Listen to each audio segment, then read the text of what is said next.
مع حضراتكم في شاعر العرب، وهذه الفقرة الحقيقة بنستمتع فيها بصوت متفرد بارز للغاية على الساحة الشعرية المصرية. واحد من أبرز شعراء الفصحى في الوسط الثقافي والشعري المصري الآن، يتصدر المشهد مع قليلين الحقيقة تعبيرا عن حراك شعري إبداعي مغاير ومختلف جدا. له العديد من الدواوين الشعرية وحاصل على عدة جوائز، وهو الحقيقة ضيفنا الكريم له من الإبداعات صولات وجولات في مجالات مختلفة عدة، مجالات إبداعية ووسائل إبداع مختلفة عبر نافذة الرواية وجمالها، عبر نافذة الموسيقى اللي سواء كانت عزفا وتلحينا مباشرا على العود، واحدة من الهوايات التي وصلت إلى أهمية ممارسة الإبداع سواء في شكليه المطروحين في الشعر كدواوين أو في مؤلفاته من الأدبية من الروايات وكتابة المقال أيضا. وهو واحد أيضا من أبرز الشعراء بالنسبة للفصحى يعني الالتزام أو التعبير المتفرد بالموسيقى مرة أخرى، ولكن الموسيقى الشعرية. نائب رئيس اتحاد كتاب مصر الشاعر الدكتور الطبيب حمدي شتا، أهلا بحضرتك يا فندم. أهلا بك يا فندم. شرفتنا يا فندم. أهلا بك والسادة المشاهدين. أهلا بك. دكتور حمدي، بداية حضرتك دكتور طبيب متخصص في أمراض الدم والمناعة. أيوة مظبوط. أيوة تمام. حضرتك يعني طبيب متخصص، ليس فقط ممارس ولكن متخصص، حاصل على دراساتك العليا. أيوة. وواصل إلى ما شاء الله درجة علمية متخصصة للغاية. أيوة الحمد لله.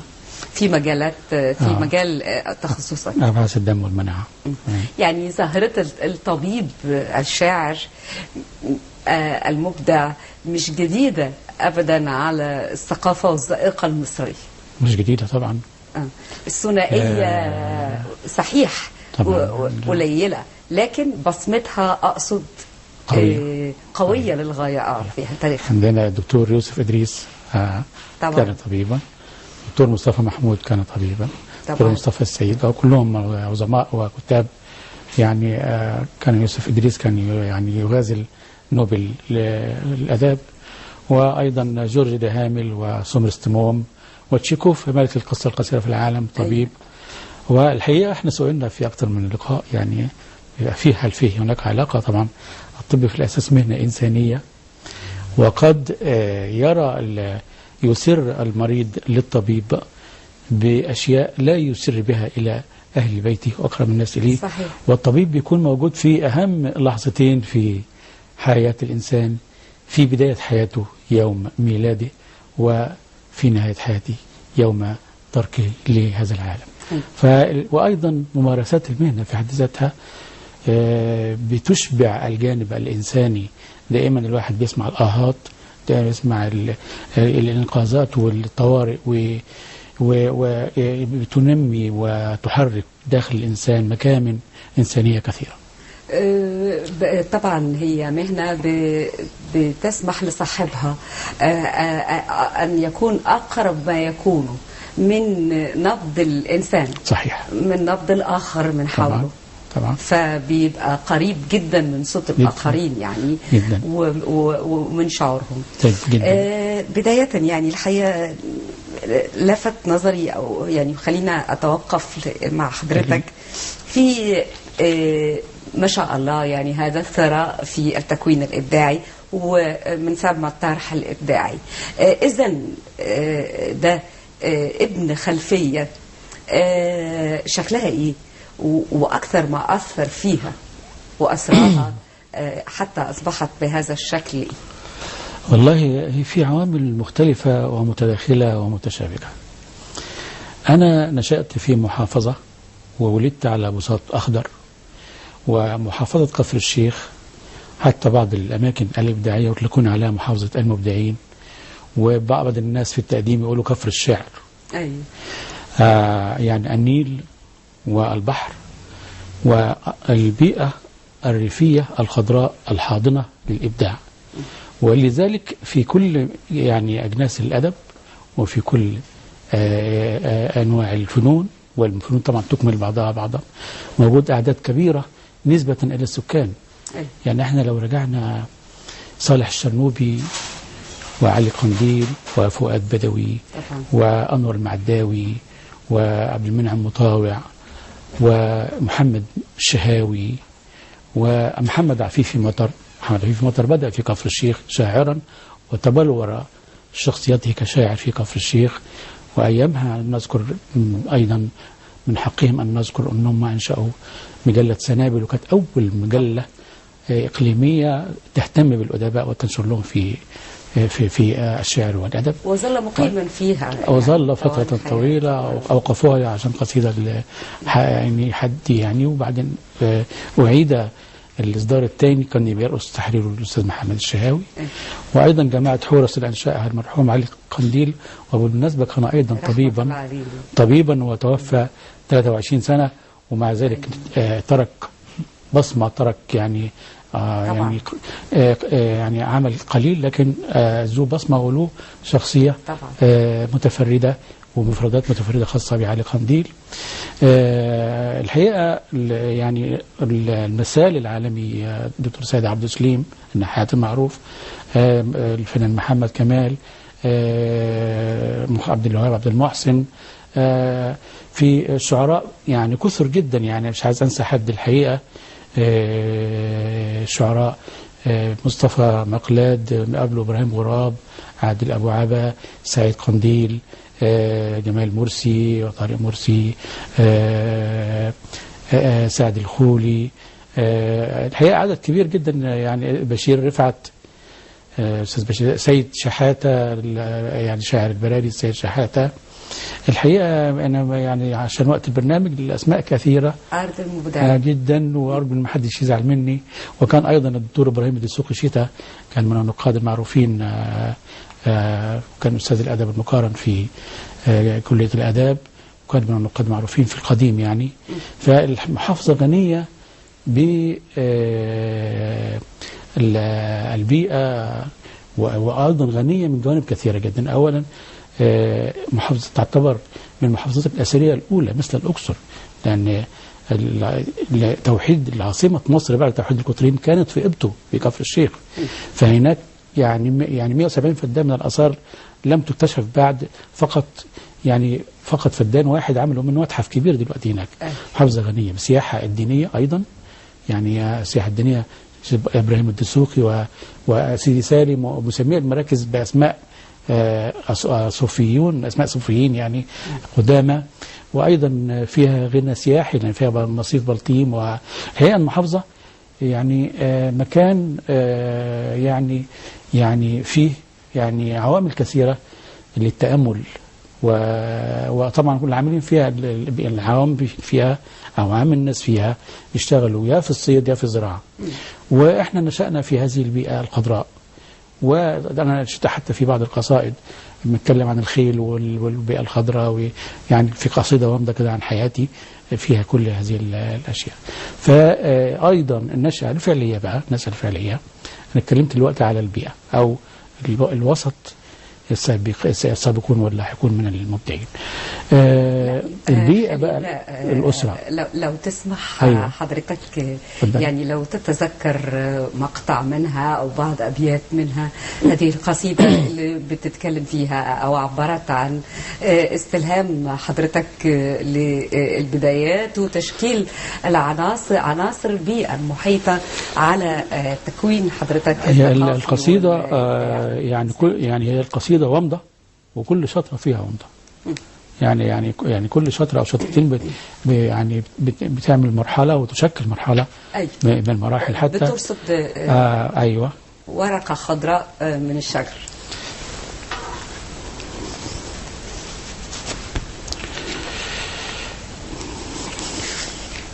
حقيقة يعني المحافظة غنية بأشياء يعني مهمة وكثيرة جدا.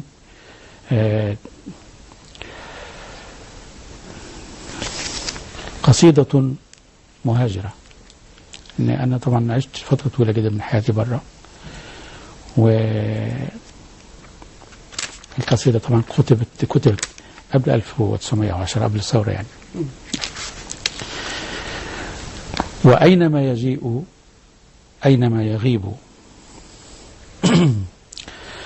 وأينما يجيء أينما يغيب شاعر يسامر السطور والوعود والصور.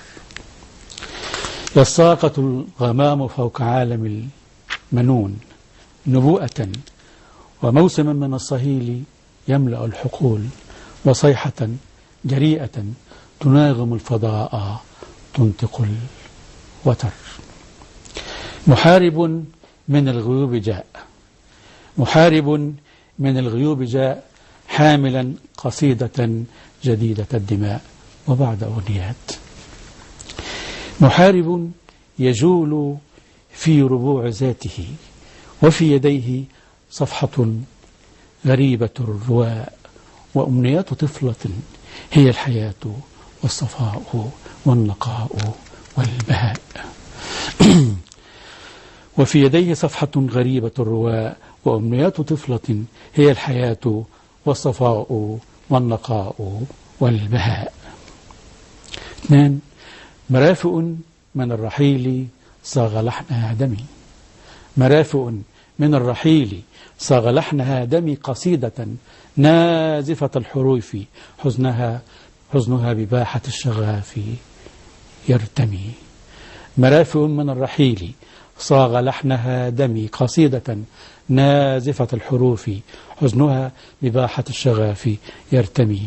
قصيدة مهاجرة كأنها الخروج من بوابة الدخول، قصيدة مهاجرة كأنها الخروج من بوابة الدخول فجأة لعالم البشر. ورقصة المساء في المساء أغنيات عاشق يسامر النجوم كل ليلة ويصحب القمر. يعود كل راقص كما أتى، يعود كل راقص كما أتى، وكل راقصة تضيق في ثيابها مساحة الجنون، تجف في غصونها رمانة الظنون. يعود كل راقص كما أتى، وكل راقصة تضيق في ثيابها مساحة الجنون، تجف في غصونها رمانة الظنون. وصوت ألف حارس يجيء من غياهب الزمان، وصوت ألف حارس يجيء من غياهب الزمان، محاصرا مدامعا حزينة تلف بالأسى جوانح المدينة، فيبحر الخيال، فيبحر الخيال نحو شاطئ وملعب ومسجد ومصنع ومسرح ومكتب وصورة قديمة لشاعر يمارس الغناء رغم آهة البكاء. وكالرياح جاء، كالرياح جاء، فزلزلت زلزالها معاقل الجمود، وأطلقت أفراحها عرائس الوجود، وأطلقت أفراحها عرائس الوجود. الله الله الله الله الله. أحسنت كثيرا. ربنا يخليك يا أستاذ، أحسنت كثيرا. قصيدة في منتهى الجمال والعمق، وقريبة من القلب، ومكثفة، وموسيقاها يعني الحقيقة قربتها من القلب أكتر في تلقيها. يعني المزيكا كعنصر شعري خاص بحضرتك استقريت عليه منذ بداية مبكرة في كتابة الشعر، أم جاءت بحثا أم جاءت هكذا؟ لا نعم، الموسيقى كانت متكئ أساسي في يعني قبل أن أدرس علم العروض درست الموسيقى. والموسيقى يعني الفيلسوف الألماني شوبنهاور قال أن يعني كل الفنون تنحو أن تكون موسيقى. وعالم يعني عالم الهندسة الكبير أربيزيه قال أن واجهات الفلل والقصور ما هي إلا موسيقى ساكنة. حتى الفنان بتاع القيمة بتاع النجار اللي بيتفرج ست على يعني كرسي أو بيوع يقول لك شوف لي المزيكا بيه، يعني حتى بلغته الدرجة العادية اللغة العادية بتاعته البسيطة. فالموسيقى أنا قد أقرأ موسيقى فعلا بجد يعني، وأقرأ قرارات وجوابات ومقامات شرقية في بعض اللوحات التشكيلية طبعا، وفي الخط العربي التشكيلي بكل أنواعه. ويعني وقد تقرأنا أيضا أبيات من الشعر فالفنون تكمل بعضها بعضا. وأنا فعلا النقاد كتبوا يعني بصموا إنتاجي تقريبا بأن الموسيقى فيه عالية ورومانسية، يعني في جانبين يعني أقوى جانبين في الإنتاج، رغم أن أنا كتبت في أراضي الشعر المختلفة يعني في كل أراضي الشعر. فالموسيقى كان لها أثر يعني شديد. المدرسة الرومانسية وحضرتك طبعا تعلم جيدا طبعا بمفهومها الشامل وليس المفهوم يعني الدارج أو المباشر. طبعا الرومانسية بأنها العذوبة ومناجاة الحبيب وكذا، لكن كمدرسة رومانسية طبعا في رومانسية ثورية، يعني صعود وخبطات وصخب الحياة. نعم زي ما قلت سيادتك كان فيه رومانسية ثورية طبعا. لورد بايرون كان من الشعراء الكبار الإنجليز المعروفين وراح يحارب يعني صحيح. فالرومانسية معناها الشامل الكامل للمحبة والحب بكل يعني أدواته، كحراك حياتي وحراك إبداع. تمام.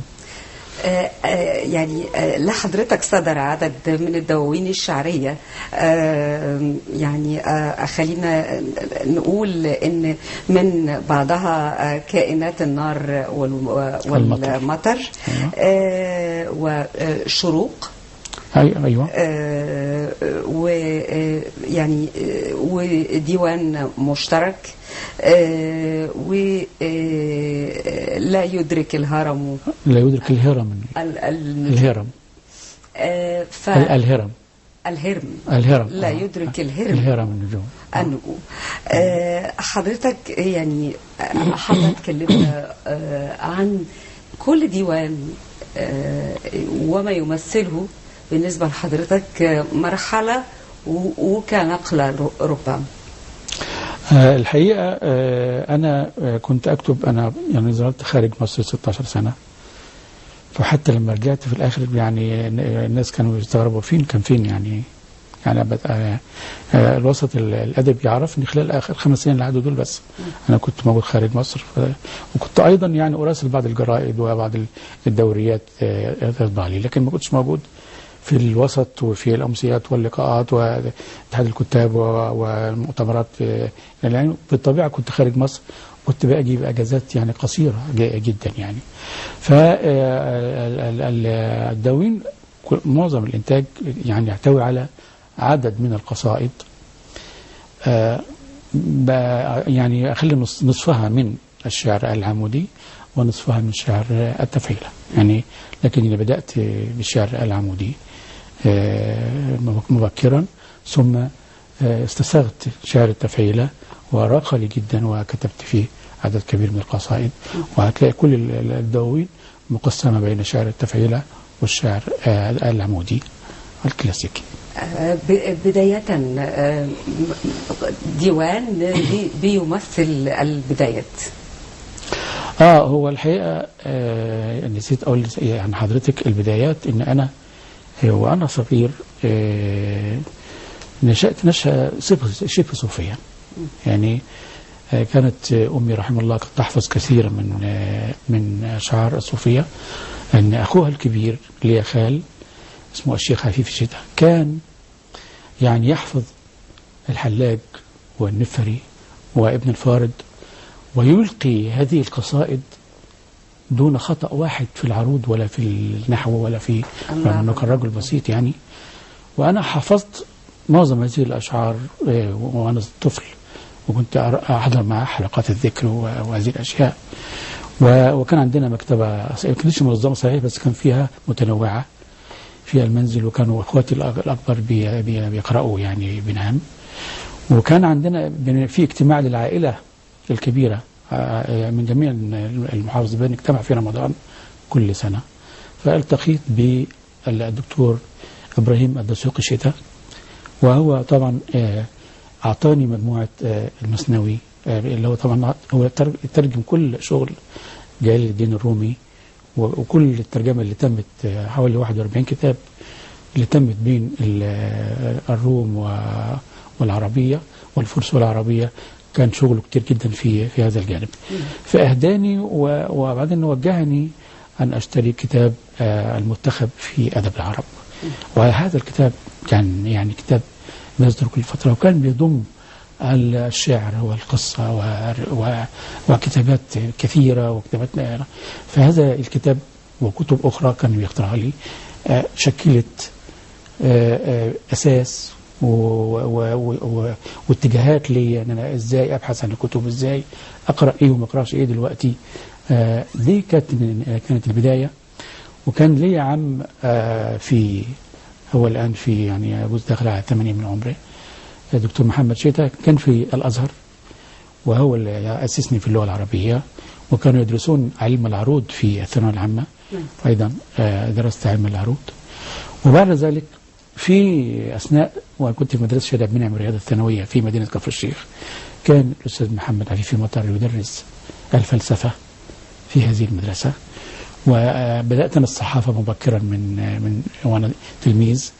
وخلال الفقرات الصحفية يعني في المدرسة الثانوية سمعني الأستاذ محمد عفيفي مطر، ثم التقيت بشهادنا الأستاذ الشهاوي. بعد كده دي مراحل بقى تطور يعني. وبدأت أكتب من نهاية المرحلة الإعدادية. بدأت بقصائد متواضعة، وبدأت برضو بداية صوفية. ممكن أنا إن شاء الله حلقي قصيدة. اتفضل. من الدواوين المبكر. طبعا بعد ما حصل بعد كده درست العروض، عدلت طبعا قبل الطباعة بعض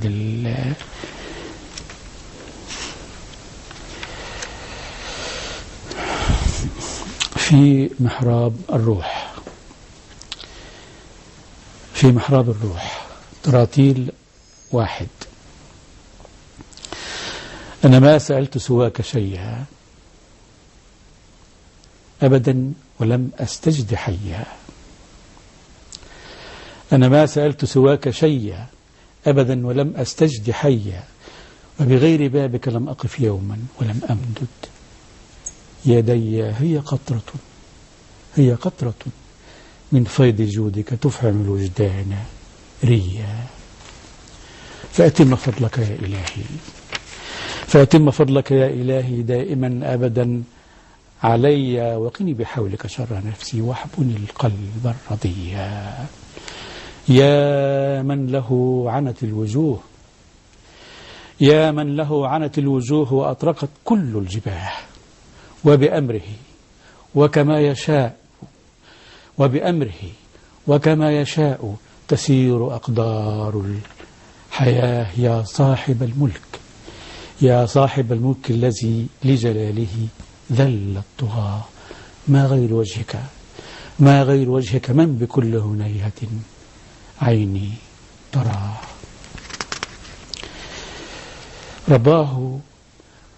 رباه أنت بعالمي أمل به تشدو الشفاه.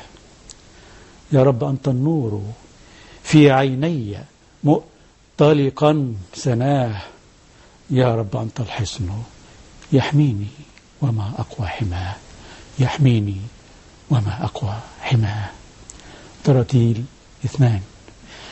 يا من له عنت الوجوه وأطرقت كل الجباه، وبأمره وكما يشاء تسير أقدار الحياة، يا صاحب الملك الذي لجلاله ذل الطغاة، ما غير وجهك من بكل هنيهة قلبي يراه.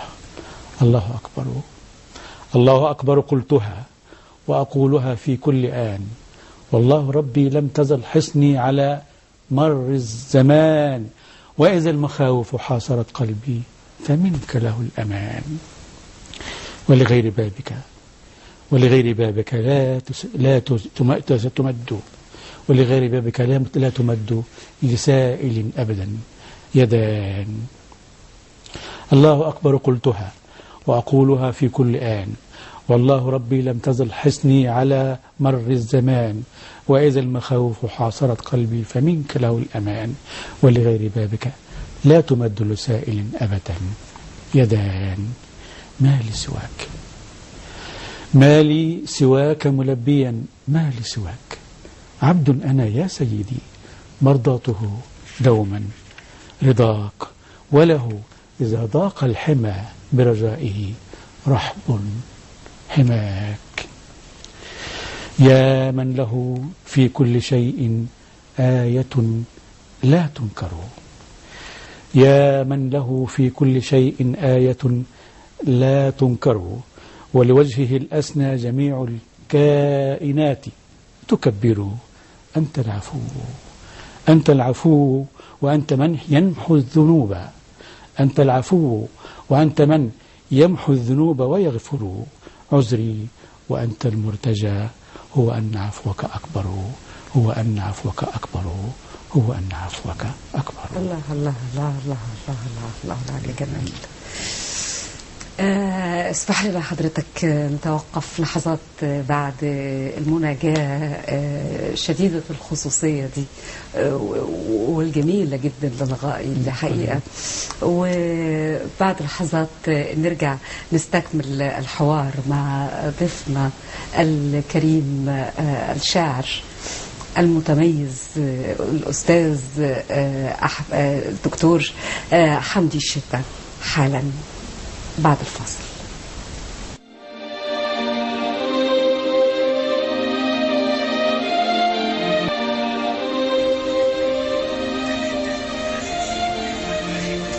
مرة أخرى معكم في شارع أو شاعر العرب وشاعر العرب، ضيفنا الكريم الدكتور حمدي شتا، الشاعر المتفرد والقاص يعني والروائي وعازف العود وعاشق المزيكا.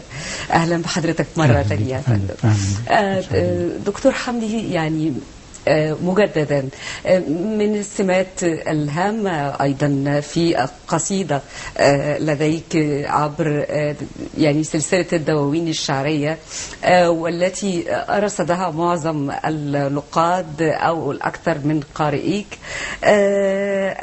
سمة الحداثة في قصيدة التفعيلة، رغم خروجها أو رغم أنها بشكل أو بآخر ابنة البناء التقليدي شعرا، ولكن هذا لم يمنعها على الإطلاق من طرحها لشكل حداثي وتبنيها لشكل حداثي مغاير مختلف بمزيكتها بطقوسها وقاموسها الخاص.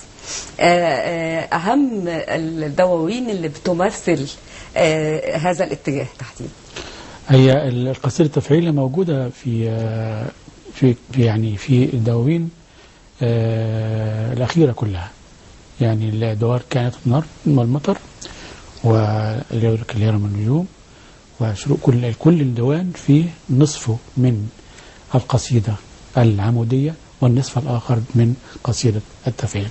أنا تأثرت بها كثيرا ولم أعرضها في بدايتها، يعني أنا ممكن عرضنا شوية شعر النثر أو النثر الشاعري زي ما قلت لك عليه، لأن الشعر يعني شعر، وتأثرت بها وكتبتها يعني موازية لشعر التفعيلة، يعني ما تأخرتش كثيرا. يعني قرأت، لأن قرأت للشهاوي بعد الدواوين كانت معظمها تفعيلة، وقرأت الأستاذ مطر بعد القراءات السابقة يعني القديمة، ما عدتش طبعا أساتذتنا والتراث يعني.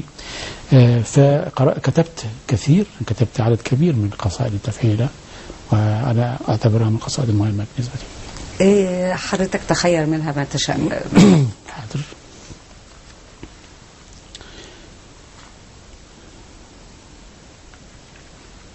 سألقي نصا يعني قديما حديثا، وأول مرة الحقيقة يعني أخصكم بهذا النص. يشرفنا. يعني لم ألقيه من قبل يعني. يشرفنا.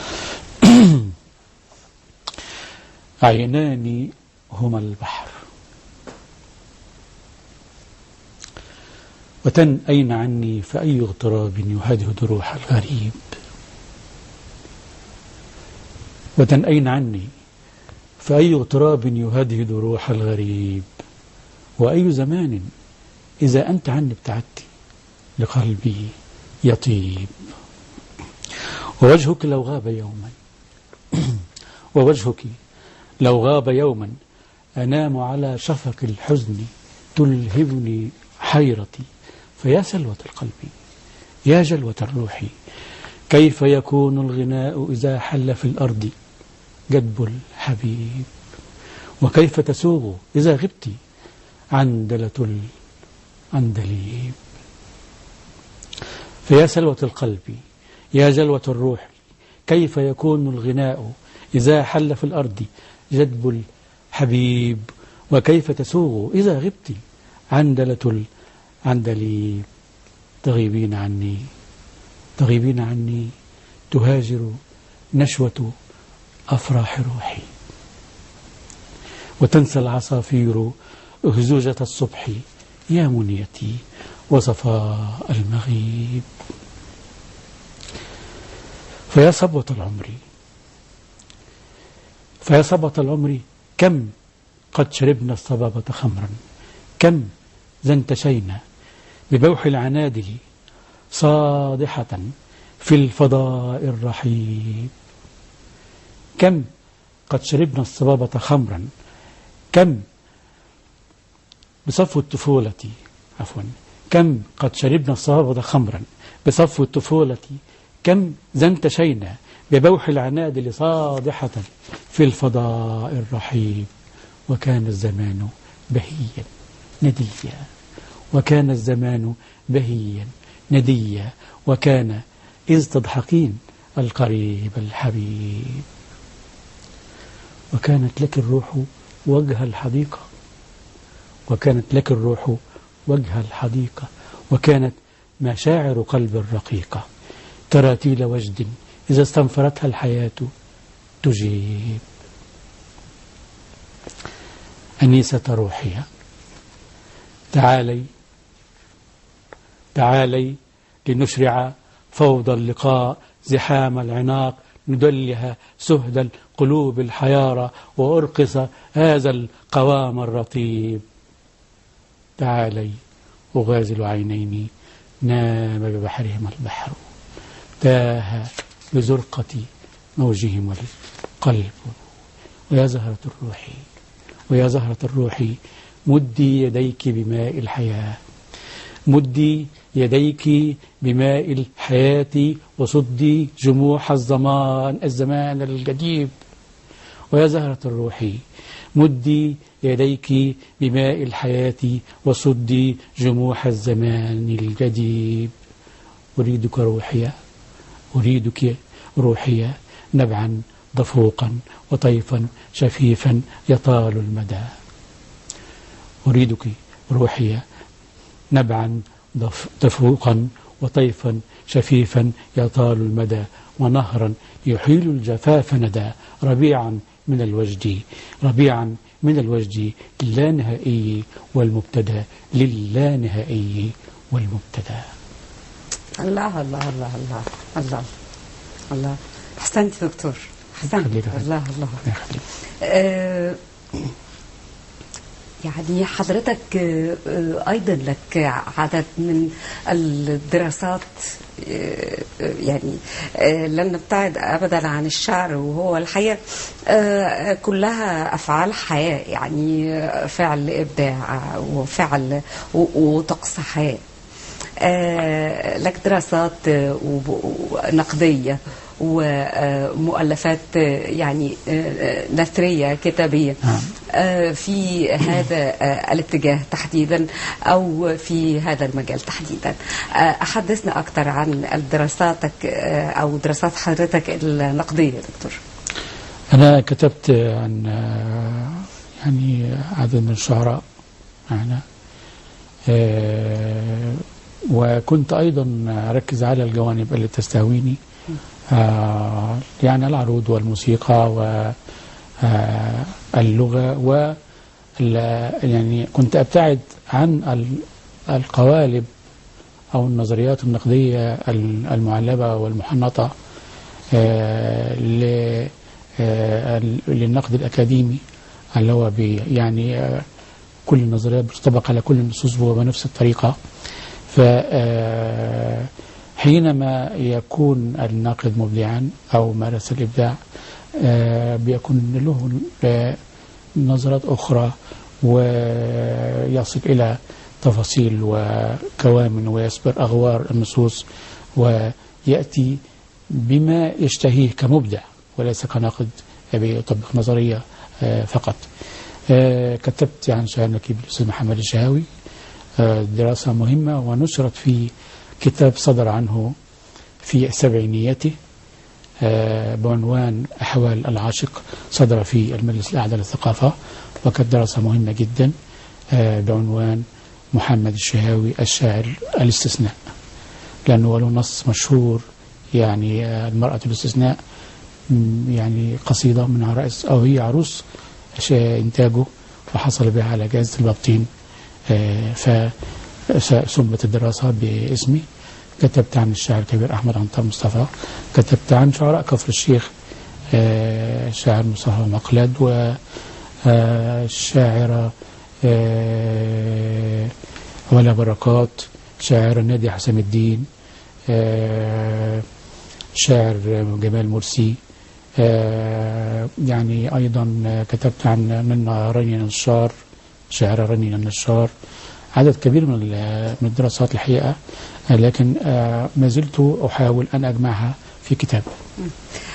لكن حضرتك إذن يعني كما فهمت بأميل للمدرسة النقدية التي تقرأ النص في سياق قراءتها لكاتبه. أيوة. يعني أيوة. وليست المدرسة النقدية الجامدة في ظني المتواضع المعنية بالإبداع بغض النظر عن صاحبه أو بيئته أو من هو أو كيف هو أو كيف المحيط من حوله. فبدا خرجت قوالب جامدة. حاول البعض الحقيقة مع الاحترام لبعض المحاولات يعني إدراج أو إلباسها إنجاز التعبير بشكل أو بآخر لأي منتج إبداعي شعري، اللغة شوية على الموسيقى شوية على القدامي على كده، لأن النقد إبداع موازن للشعر أو للإبداع بشكل، إذا كان قصة أو رواية. ونقد الرواية سهل جدا ونظرية معروفة، لكن الشعر شيء آخر. الشعر نقد الشعر يعني بيظهر أفق الناقد المبدع إذا كان الناقد مبدعا، وبيكون هناك يعني نص موازي، يعني موازي لجمال النص الأصلي في الشعر. الشعر لغة، الشعر سينما، الشعر في كل شيء يعني من الممكن أن يسمو ليكون إبداعا طبعا. وهذا لا يعتمد على اللغة فقط. الشاعر ده طائر بالطيارة، ما ينفعش النقد يطير معاه أو يتفلسف في اللغة بتاعته ويتكلكع ويتقعر في اللغة عشان ان الناس المستمع يتوقع ولا ده الراجل ده الناقد ده بيقول كلام يعني. لا، الناقد يستنى الطائر ده لما ينزل وبعدين يشوف ايه اللي حصل في الطياره دي، واللي الشاعر ده عمل ايه، بمنهج المبدع وبمنهج المتلقي اللي عايز يوصل للشعر ويوصل لمعنى ماهية الشعر وجدانيا ولغويا والمخزون كله حتى في النص. بس ببساطة هذا التشبيه البسيط يعني بتقول له. هل التناول الإبداعي لأعمال حضرتك هل بتجده بشكل عام حركة نقدية أو رؤية نقدية على خطى حضرتك حتى الآن قريبة من مشروعك الأدبي، أم أيضا بيتنازعها التناول المختلف أو التناول المستورد؟ للأسف كلنا نعلم أن احنا ليس لدينا نظريات عربية في النقد، وأنا أبتعد بقدر المستطاع عن النظريات الغربية. أنا بنفسي، أنا بحاستي، أنا طبعا بوجداني، أنا بلغتي، أنا بمخزوني بقى يعني المختلف، التاريخ والتراثي والمحصول القرائي بتاعي، سواء أي قراءة من أي مسموعة مرئية، من كتاب، من سفر، من كل المخزون الذي أستطيع أن ألقي به الضوء على نص وأستخدم به من لآلئ ومن جمال، لكن لا أنظر لأي نظرية غربية وأنا أنظر للنص في الناحية الجانب النقدي إطلاقا. وأرجو أن أتمنى أن يصبح لدينا نحن أهل اللغة والشاعر العرب، يعني الشعر يعني حاجة تميز العرب عن العالم، أن يكون عندنا نظريات نقدية عربية ولا نهتم بالنظريات الغربية. أيوة، حتى نستطيع التمهيد يعني لا يمنع أن احنا ندرسها ونعلمها ونفهمها، لكن نبني عليها ونبني ما يخصنا وبصمتنا احنا وروحنا احنا. لأن ما فيش فعل إبداعي ليس ابنا لخصوصية بصمة صاحبه يعني، فما ينفعش تستوردها وتبني عليها. احنا التربة دي بتزرع فيها شجر معين، ما ينفعش انا اجيب شجرة من تربة اخرى وبتحتاج معطيات اخرى وازرعها هنا.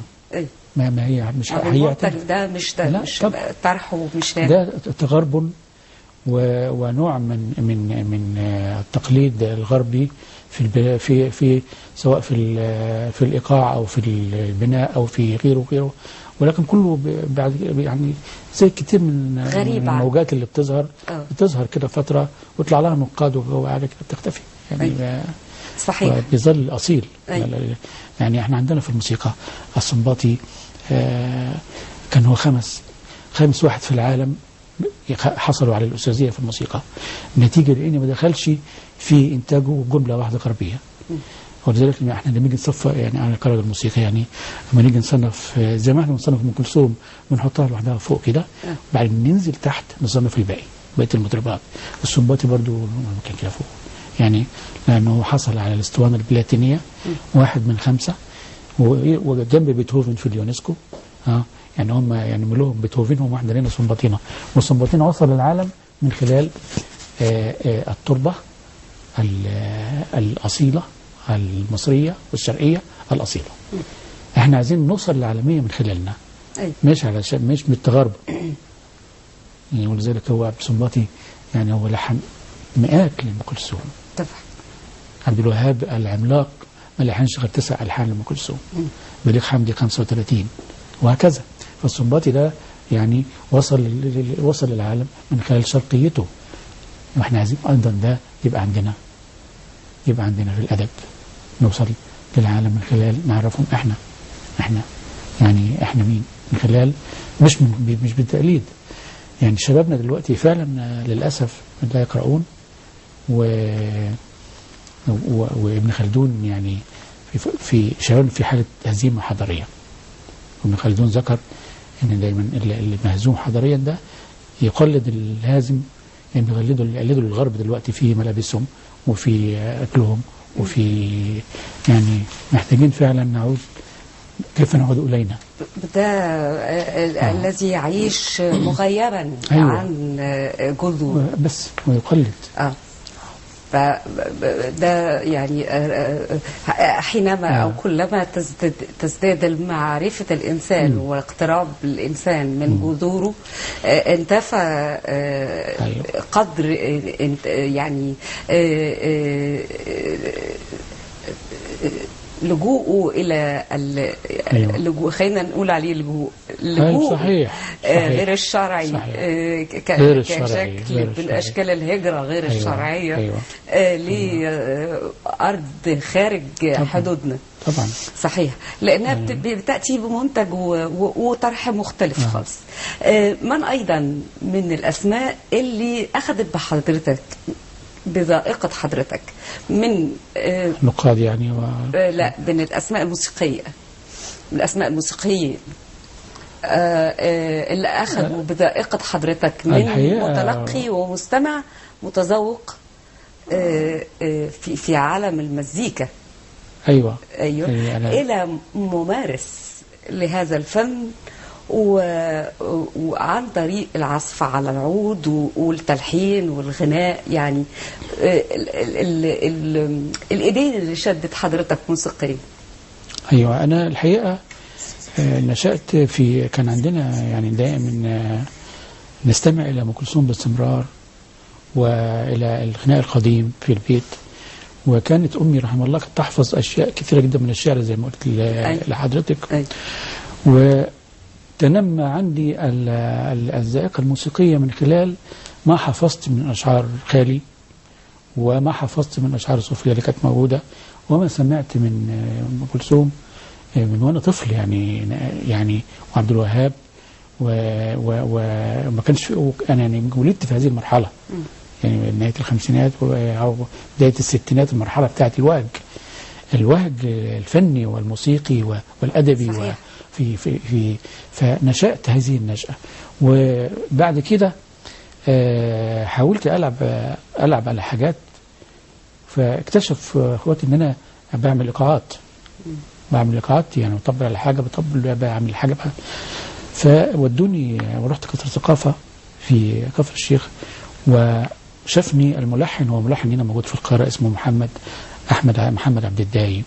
هو بيلحن لزينب يونس ولحن الشيخ الطوقي، ملحن يعني في الصف الثاني من الملحنين يعني. فهو قال لي تعالى.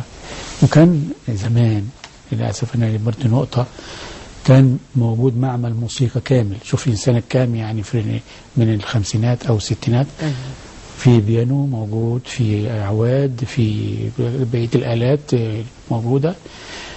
والحقيقة بدأ يدرس لي آلة العود دراسات حرة من وأنا في ثانوي، وبدأت أعزف على آلة العود من مبكرا، وبدأت بعد كده أعرف المقامات الموسيقية الشرقية الأساسية.